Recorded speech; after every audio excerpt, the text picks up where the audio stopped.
Hey, everybody. It looks like we are live. Welcome, welcome, welcome. Today is Wednesday, and Wednesday means that we are doing a lunch and learn. And today I have a very special guest. In fact, for LinkedIn, he is my very first ever guest to interview at all, because as you know, I only got approved last week for LinkedIn Live. So he is my first ever interview guest for LinkedIn, and I want to give a warm welcome to Mr. Daniel Faust. He will introduce himself so I don't butcher it. And then we have a really fun chat today called Take Off the Mask. Daniel, why don't you give us a little bit about yourself? My name is Daniel Faust. I'm a 20-year Air Force veteran. I help military veterans and first responders transform their lives from the bedroom to the boardroom. So if you're struggling in marriage, family, or leadership transformation, especially if you're getting out of the service or coming out of the first responder world, we'd love to go over and serve you. And that's pretty much what I do during the nights, during the days. It's education and training for the military right now. And slowly but surely, I will be transitioning into digital TV and satellite. So if you're definitely interested in getting your message out there to the big masses, TV, love to connect with you. Awesome. And I have interviewed Daniel before on a lunch and learn pre LinkedIn Live days, and he has done a whole segment on our Facebook page, on the Begin Within Facebook page, on from the boardroom to the bedroom. So if you are interested in that whole topic, you can go check it out there. If you go to the Begin Within Facebook page, click videos, he is there.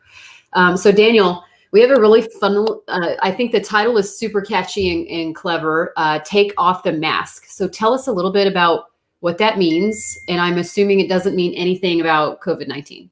No, it doesn't, but I brought my mask as a prop. So what happens is that when we started wearing these months ago, we put them on for short term. So, you get it on, you go places and whatnot. But the thing is that I realized this years before COVID that we put on a mask each and every day. When we get mentally, emotionally, spiritually, or socially hurt, when we feel awkward, doesn't matter if we're a kid, adult, or teen, we strap on a mask to go over and to perform and to do the dance. So this month's theme on our social media and on our TV show is to take off the mask. This was even before COVID. I documented this out. It wasn't planned. It was more tied to Halloween, but now I tied it to quote unquote COVID because we wear them so often. So I want to help people go over and take off the mask. It's actually a book that was inspired. A friend of mine wrote it called The Cure by John Lynch, and he also writes it for parenting and whatnot. And I got to take off the mask when I was deployed, the mental, emotional, spiritual burdens and whatnot, to actually be free and be authentic and vulnerable. And I think we, as a military veteran, first responder culture, and just as humanity in general, we need to be more authentic and real, and not just because it's a movement, because it sells. It's because to go over and to truly be free to walk into our dreams and destiny. So that's the theme for this month. So I've been talking about it. So we'll be talking about it here. Well, I am intrigued by the topic, and I know you, on the personal side of the house, you have a whole litter of children, and you're surrounded by, loved ones and family, just like we all are. Let's talk about the things that we do. I like to always do these lunch and learns and talk a little bit about personal life and a little bit about professional life. So let's talk about personal life first. Talk about how this impacts your life at home and what you can do to kind of prevent. It's a loaded question, but what you can kind of do to prevent this mask from negatively impacting those around you. Well, first off is you got to realize that you're wearing it. And that's the first thing, is awareness in there. Are you going over and are you being mentally wearing a mask, blocking who you really are? Are you emotionally hiding yourself? Are you spiritually hiding yourself? You got to be aware of it, because if you're not aware of it, you're just going to put it on. Some people have been wearing it so long, the I'm fine and you're really not fine type of mentality. If you've been wearing it so long, you first need to be aware of it. That would be the first thing. The second thing that we recommend is that once you're aware of it, you have to realize how it portrays in your life.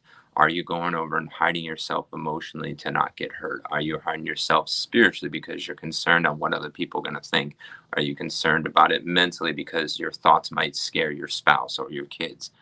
Those types of things. The majority of the time, it doesn't. There's very few times in life what you would share, you find out like, oh, I didn't realize that was as much as I thought it was. Our mind puts so much that weight in there, and we naturally just go pop this don.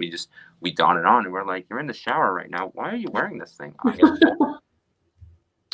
And we do that. So the first is becoming aware. Secondarily is going over and just pretty much making sure that you know what type of mask that you're wearing. That's the start of it. Now, peeling it off is a lot harder. This mask has rubber bands in it.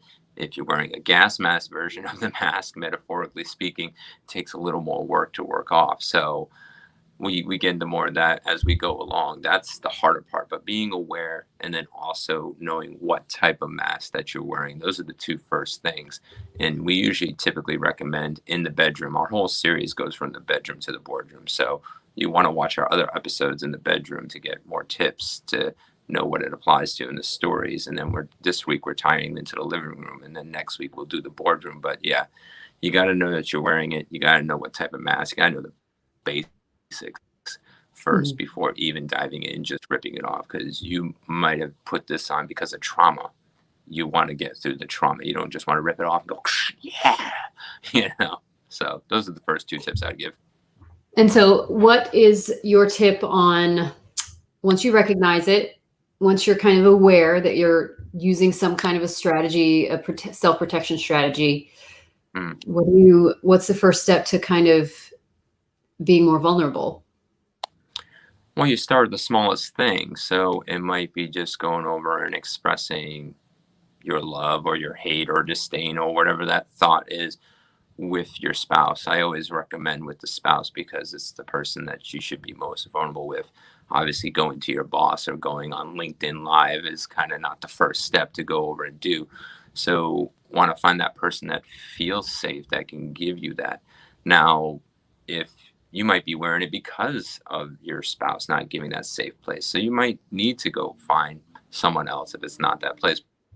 But whatever your safe place is, again, we recommend bedroom, but would go over and think and would recommend that if bedroom doesn't work, find another safe place, a friend, a confidant, maybe it's a counselor online, whatever it is. It's that's you just got to find that safe place, and it's something small, something that you're willing to. You know, it's going to hurt a little bit, but you're willing to take it. Like saying, like, I never liked this in the bedroom, or hey, I really don't like you doing this or that or whatever it is. It could be something small, it could be something big. It could be you could realize that, like for myself, like in my TED talk, I went through sexual molestation. That's a big mask to rip off, but I've already quote unquote ripped it off. So Mhm. it's just something small. Just don't go over and be like, yeah, I've gone through this in my past life. I'm like, you know, Yeah. small and then grow from there. Okay. So let's talk about professional workplace. I read an article, and it was about microaggression in the workplace. And I had honestly never heard of microaggression, but there's so many examples in the workplace of people being passive aggressive, saying things that are almost a jab, and it stems from a place of insecurity. I That's my opinion. What would your opinion be at the workplace? I think being vulnerable, being transparent, being integral, always kind of being forthcoming is a good thing to do in the workplace. But where is the balance between vulnerability and being forthcoming and um, being too blunt force trauma, if that makes sense? I mean, you have to know the people that you're working with. If you don't know their personality styles, their quirks and qualms, you're going to find some people that you can share with and some people you can't. So, taking off the mask is going to be more situational at work as you go build that relational and transactional trust. So, you try something small, just like you did in the bedroom, and then go from there. Mhm. Some places you might realize the work environment's not doesn't have that grace environment. Take off the mask, be authentic, and be real. And maybe if it's a continual culture of performing Joneses, microaggression, and whatnot, you might need to reconsider another place to go and work. Now, we recommend that we want all companies to go over and to thrive, but you have to know realistically where you sit at yourself and your values and that company's values. And also looking at it, is the person wearing a mask too that's microaggression, angry and whatnot? Maybe they're not ready to take it off. Mhm. Your job to be vulnerable and transparent is to be vulnerable and transparent with the right groups at the right time. I don't just recommend just jumping right in. If you haven't practiced it at home, then it's going to be hard to practice it in the boardroom. At Right. least in the boardroom, it's less impact emotionally, but you might realize that your mask might have been asphyxiated in the boardroom. It might be a lot of stress. So you got to Mhm. just consider where you're at holistically. It might be just that one person or friend at work, that coworker that you can confide with, the person you hang out at the smoke pit or at the copier or the coffee shop or whatever. So that might be the place to start. Obviously, again, going to the CEO and ripping it off, but Yeah. I always would start small in that regard. It's really funny. You'll hear my computer is making noises. Of course, it's only because I'm live. But you, I think of I as an individual, I'm naturally very vulnerable. I'm super self-assured and self-confident, right? And I don't have any problems being forthcoming and being vulnerable. And I probably overshare a bit in terms of being at work. And I know I have certainly worked with people in the past, and those were the good old days in person in an office. Mm. I've certainly worked with people who were super closed off and they had the walls up. And it was hard to get to know them in the workplace. It was hard to get to know them professionally. So, what do you do if you are fine, right? You're not necessarily wearing the mask, but those around you may be wearing the mask, right? How do you break that ice? I would say first you really need to get to know them. You might find out that they like certain drinks or they have certain hobbies or certain topics. You be uncomfortable by going over and being trying to get comfortable with them. Like a perfect example is like my wife likes to go zip lining. I absolutely don't. I would go zip lining with the person if I'm wanting to connect and to break those walls and break those barriers. If the person goes over and smokes and you don't, you're a risk, of course, for your health. But I personally will risk my health occasionally, go get some third party cigarette smoke and go talk to them because maybe that's their comfortable spot. Mhm. Again, you got to make these decisions for yourself. But I'm the overshared, like you're talking about, make that sacrifice. But someone might go find out it's just being observant, seeing how they're doing, going over and being consistent in their lives instead of just going over like it's a once, twice, three times you're striked out. I mean, you might find out that fifth or sixth time might strike a chord and you might connect better just because you were consistent in trying to go over and connect. Now, if you get an obvious get away from me Satan type comment or whatever, you obviously you keep your distance and maybe wait a little bit, or maybe that is a character issue. But most people are, I think, want to be vulnerable, want to be transparent, they want to be connected, they want to be liked, and it's just going to take time. And Mhm. until they're comfortable and see that you're comfortable taking off the mask, then they'll be eventually comfortable to take off the mask. And some layers are for work and some layers are for home. Yeah. So you have to be appreciative of like, yeah, it's like this layer I might not get off in the work center. And it's just they need that time. Everybody's different. I Yeah. tend to go over and I apply real quickly things in life, and I'm fast. And people are like, slow down, pony, one thing at a time. And I'm like, I'm already at one. Oh, that's funny. I just want to say hi. There's some folks commenting. Hi, Tia, Joseph, Helen. I appreciate you guys watching and thank you for tuning in. If you are watching, drop us a comment, say hello to us, let us know you're here, give us a like, give us a love. And then if you have any questions, well, we have the great and wonderful Daniel Faust on the line, drop it in the comments and we will answer it for you live. So um, let's talk. We've been talking a lot of hypotheticals. Mhm. Let's talk about real life stories about your experiences with this mask situation. And let's hear a real life example of maybe a time that you were wearing a mask and it did something negative in your life. That's pretty much my marriage and my first of married life and work. So I went over and got married real quickly, 6 months, from birth of knowing her till death, in a sense, death to you part, marriage. And for me, it was like, all right, I was authentic and real, but then she ripped off the mask. And then I went over and then started trying to perform at work because our authentic and real life started affecting the military. So I tried to shore up the grade at work and tried to go over and make things right. But I was showing my cards all the way through, and pretty much it affected my enlisted performance report. I got a 4 instead of a 5. But I lived in a mask and didn't ask the questions out of fear that he would get me more in trouble. So I put it back on, and I'm like, all right, I'll take the 4, even though I should have went over and said, hey, what can I do to do better? Mhm. So I kind of did the whole, I'll make it up, I'll fix it, I'll find a new technique. And what it was, and the reality of what it is that I I should have been more vulnerable and said, you've been married for X amount of years. How do you balance the personal and professional life?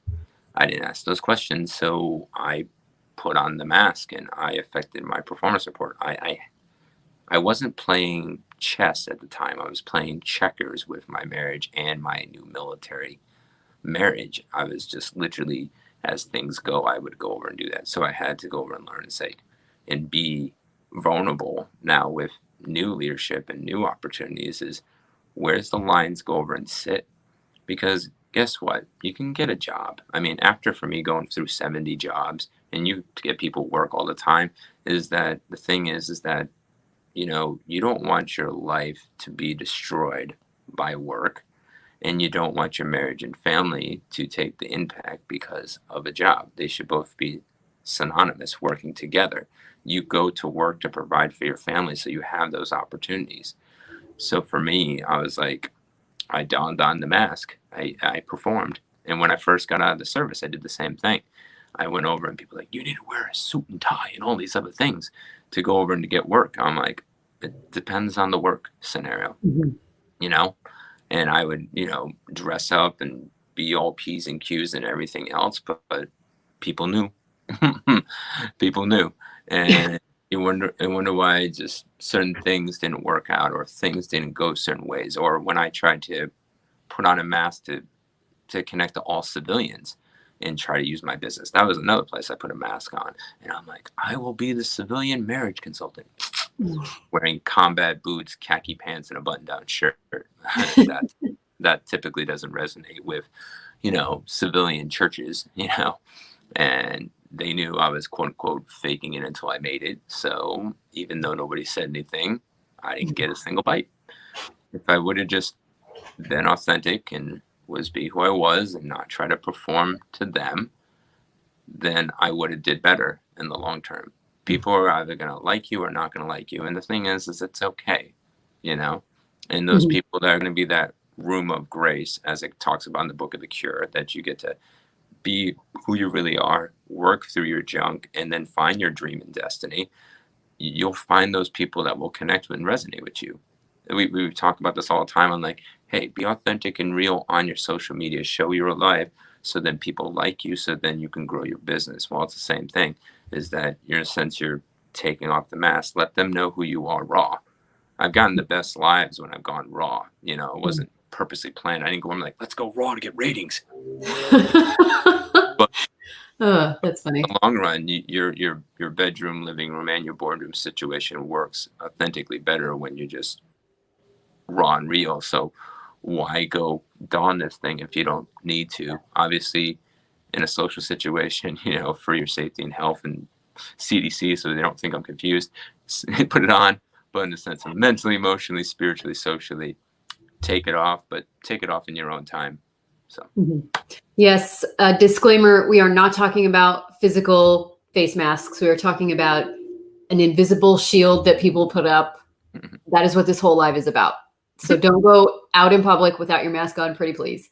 Um, I love your story about kind of being in misalignment. And I feel when we, as human beings, mm, are in misalignment professionally and personally, it shows up everywhere, right? And so yeah, we're talking about kind of putting up the Great Wall of China. We're talking about putting the shield up, wearing the mask, trying to protect ourselves, when in reality, if something is out of kilter, both or either at home or at work or both, it's going to show up in an ugly way and rear its head in your life somewhere, somehow, some way. Um, so let's talk about when we are in a place of misalignment. What can we do? You said in the very beginning to identify the problem, But if, let's say you're killing it, you're performing super well at work, right? But then you're just exhausted and you're tired and you're coming home and you're lashing out at your family and you're super cranky and Mm-hmm. maybe you have anxiety about some big project at work and you can't sleep. And so it's impacting the way you are in the morning before you've had your cup of coffee. Mm-hmm. Why don't we talk about how to address the place that's the root of the problem? Perhaps it's work. You may be killing it and be successful, but it's wearing you out and you're kind of getting ragged. How do we address the root of the problem so that we can kind of fix our life holistically, wherever the problem may lie? I think of the old analogy, the claw. If everybody remembers that 90s infomercial that would go over and cultivate, loosen, aerate, and weed. I use that example. We need to be doing it on a regular basis. We can't just go wait until we're killing it at work and then everything's collapsing. So the first thing is going over and being proactive.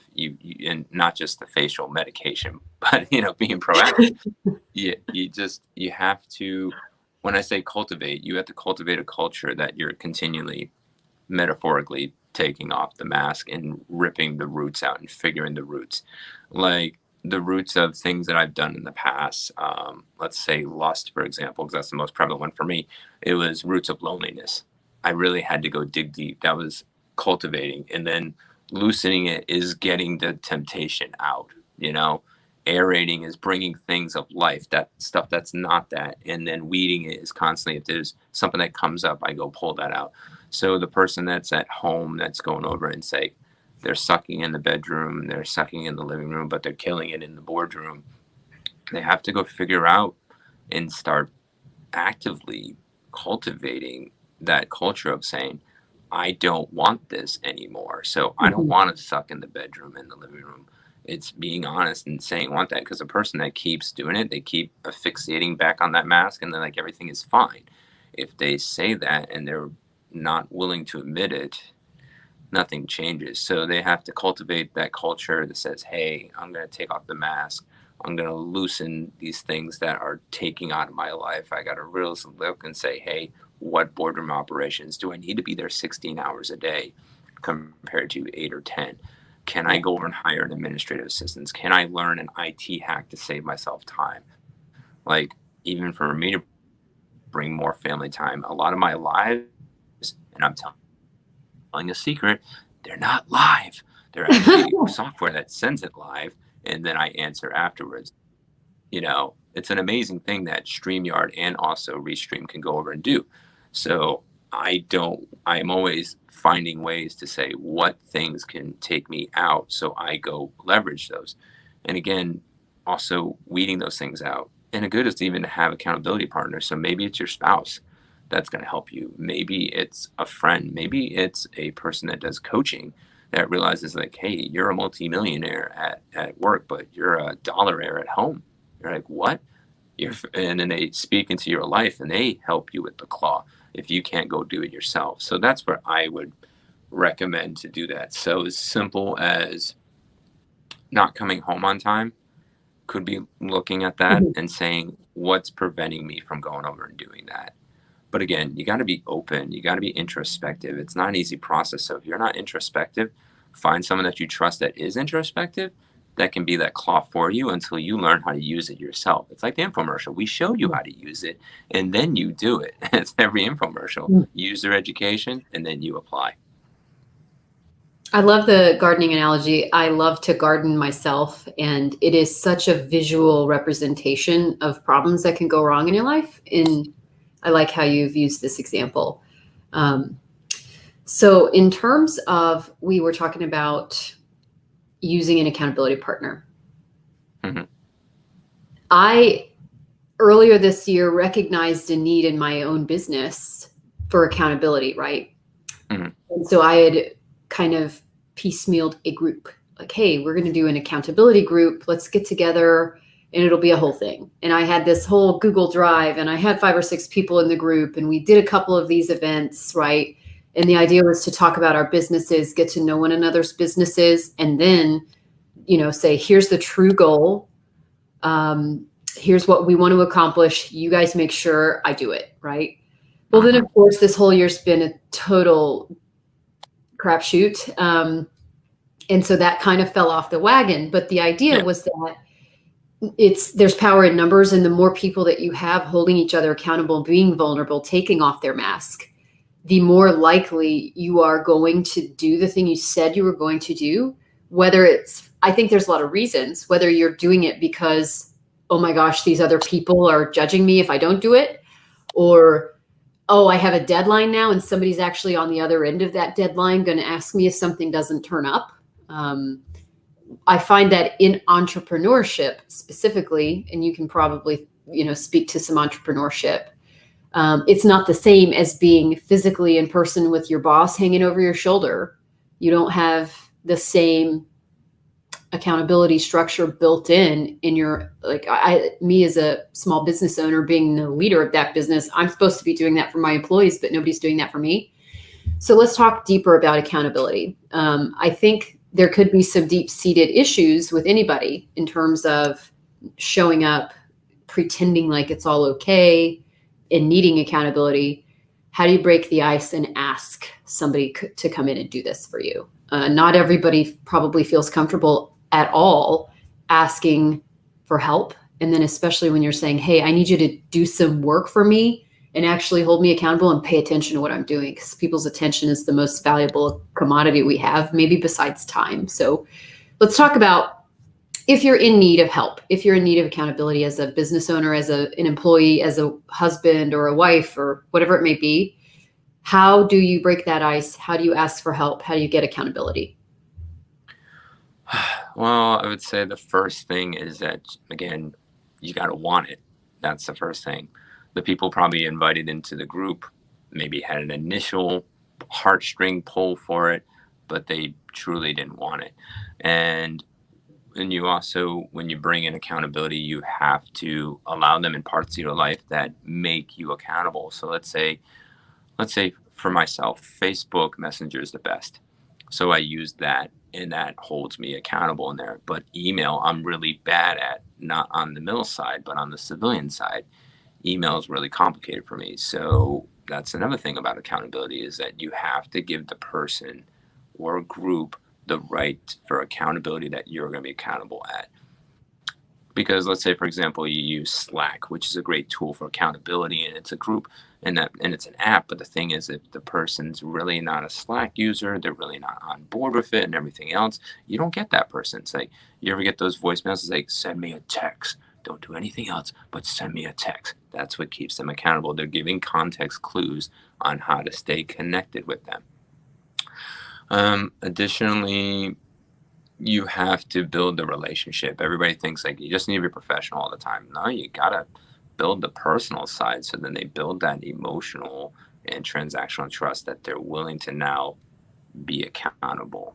It's always best if the person asks for it, instead of you going like, hey, you want me to be accountable to you? And you're like, sure. They say yes, but they really mean no. Physical does help out a lot, but again, it's got to be based on the person. For me personally, you going over and having access to calling me, and then a layer of, hey, in person, if things don't happen, okay. But in this COVID world, we're going to have to get used to other ways of accountability. Yeah. So, but we need to find the ones that best work with that person, build that relationship, and to go over and to really want it, because there might be some things that are behind their mask of fear of success or fear of failure, or actually stepping up into that role, or realizing the momentum. Like, what if we had 10 million views right now on this LinkedIn Live? Are you ready for it? You know, you might be, the other person might not be, so they don't go over and do it. So those types of factors too. So accountability has got to start inch by inch, piece by piece. Person's got to be ready for it. Mhm. Me and you are probably not the normative. It's like, yeah, challenge me right now, fool. And we just take it. You know, the 10% of the world's personality is very dominant, very direct, very demanding, decisive, determined doers. They're the go-getters.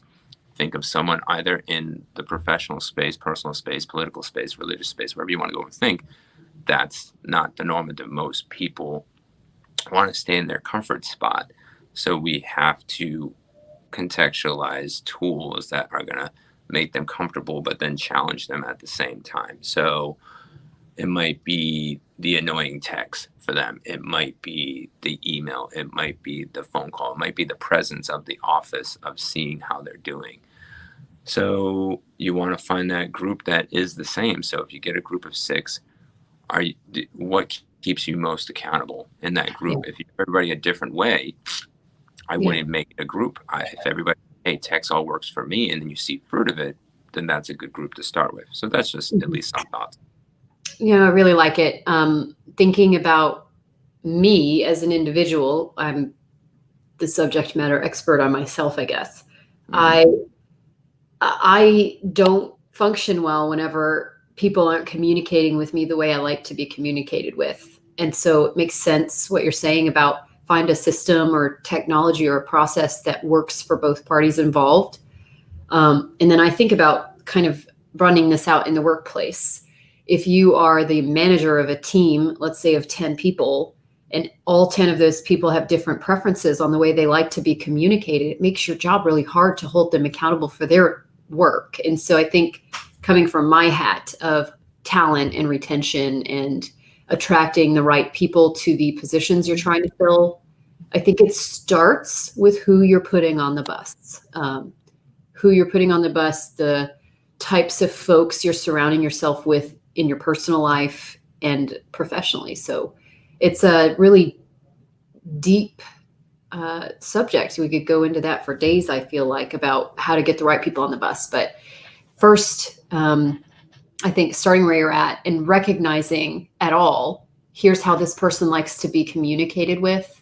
Mm-hmm. That's a really good place to start. So, it's something I didn't think about. It drives me nuts. I'm an example. I like to talk on the phone a lot, but if somebody calls me and leaves me a voicemail, it's like a gut punch. I don't really want to listen to it because people are so awkward with their voicemails, right? Mm-hmm. They leave these long, weird voicemails and they're super awkward and nobody likes to leave voicemails. And so I'm kind of like, if I miss your call, which I do a lot, I'm on the phone a lot, just hang up and give me a text really quick with the punchline and I'll call you right back. But if you leave me a 30 or 40-second voicemail, I'm really having a hard time listening to that. I don't know what you called me for. Sometimes I don't even listen to it. I erase it and I just call you right back, right? And that's just a quirky example of what you can do to kind of recognize in yourself how you like to be communicated with. Try your best to surround yourself with people like you. And I think it's so crazy, the military community we live in. Mm-hmm. It's so diverse. This is going to be really sticky, really hard. There's people of all ages, of all backgrounds, different, industries within the military that people work in. And then I think of how complicated that could actually be to use the technology that they like best to be communicated with. And it freaks some people out to do it in person, to have a vulnerable conversation. They want to get that mask on and hide behind technology and send a message or an email or a text. So, wow. I really overanalyzed and thought that one through way too much. But we're kind of coming, it's 12:34 here, my time. Let's think about towards the end of our chat here. We're talking about the mask. We're talking about being vulnerable. Is there any takeaways that you want to give to us today? I haven't thought to ask. I would say the first takeaway is everybody's wearing one. You might be wearing a lot of them. That's the first thing, is that we all do. And the people that are in denial that everything's perfect and they're helping others to take off the mask, that's usually the worst one. Don't call me out on my stuff. I'm totally not wearing a mask and my life is definitely perfect. Don't look in the floor behind me in my office though. Okay. I will screen, so I definitely know that mask on that particular part. I would say one of my masks right now is like, would people accept me professionally if I didn't have a virtual screen? I use it as a theme, but would they accept my garage? So that's the first thing, is that we all wear a mask. Even people like John Lynch is the one that wrote the book on this, The Cure. Mm-hmm. I've known him for a long time. He's in his 60s. and he can still go over and on the stage, because I know him personally. Sometimes I see like, oh, oh, and you want to go grab it, and like, no, put it back. And he physically puts it on even when he's talking about this concept. So first part is that we have to be totally realistic that we're wearing it. That's the first thing I want everybody to understand. Number two, you're not alone. The majority of people are wearing it in some regard. There's been a hurt, a wrong, a shame that has happened. And we just need to be aware of it, that it's okay, you know. And then the third part is that the most important thing is that even though it's super scary to rip it off, and you might be the first hard charger. I tried to do this on a deployment, lead a study about this. And I was the hard charger. But the thing is over time, as you continually get the mask off and you live it out, it gets easier. And then people then want to follow you, because now you're being truly authentic and real. And those people that are going to follow you, be influencing your life, whatever your calling is, whatever your dream, destiny, business, aspiration, whatever it is, you'll have those people go with you. So I would say those three things: that be aware of the mask, it's okay to take it off, and that even if you're the trailblazer, you're not alone, and eventually you will see the fruits of it, of taking it off. Awesome. Well, before I let you go, and wink, wink, we can't sell anything on LinkedIn, but I'd love for you to tell us about maybe any upcoming events you have, how we can follow you, where we can connect with you, how you like to be communicated with. Give us the skinny on how we can get in touch with Daniel Faust later down the line. Yeah. I do all the avenues. I do LinkedIn, but I everything else, because I don't have LinkedIn Live yet. So wink, wink, maybe you can get it for me. But I do broadcast in 7 different locations. If you find me on the friendlier non-business version of that, since we can't tell where we're at, no, FB. So I'm on there. I'm on Facebook. I'm on Instagram. I'm on LinkedIn. Where else am I at? I'm on Twitch now. I have a channel on Twitch. The Easy Way Wall is a good place to connect. So you can connect wherever you're comfortable at. You can also do email. I also do 20 minutes free to every military veteran, first responder that's struggling from the bedroom to the boardroom. We also have a TV show and we are building a network called War Hero to Superhero. You can watch that Wednesdays at 7:30 p.m. PST, 10:30 p.m. EST. And then you can watch it on demand, Amazon, Roku, Apple. So we are wherever you feel comfortable to be communicated at, pretty much. I'm not on Snapchat yet, or TikTok. Only 2 places I think I'm not at. I have a Snapchat. I literally have one friend, and it's my mom, because my son likes to use those faces, the funny faces. Anyway. Yeah. Thank you, Daniel. We have had a wonderful chat today talking about your mask. Just to throw the disclaimer out there one more time, we are not talking about your COVID-19 actual real life face mask. It is the invisible mask that we were talking about taking off. So please, when you go out in public, please protect yourself and those around you and wear your face mask. Daniel, thank you so much. And everyone, thank you for tuning in and watching. We are going to end the broadcast now. Thank you so much. All right. You're welcome.